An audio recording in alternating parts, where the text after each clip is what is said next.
是在地新闻继续来看台湾。长久以来，因为中国的因素，互世界卫生组织排除在外。早起5位正任的卫生署长甲卫福部长做伙站出来，呼吁全民联署推台湾进入世界卫生组织。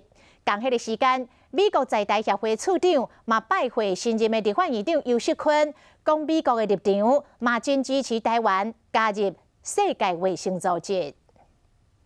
挺台湾加入 WHO，500万民意 Go！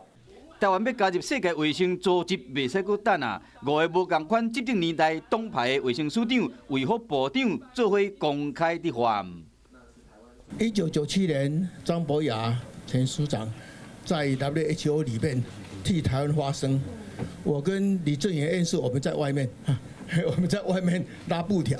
世界卫生组织 不应该是一个政治的题材，这应该是健康跟疾病的问题。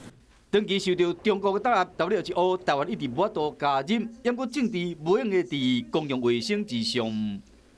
特别呼吁习近平先生脑袋要清楚一点，他这样坚持下去，还有飞机到台湾，那我们台湾的越来越多人呢，如果今天做民调的话，95%以上会赞成一边一国。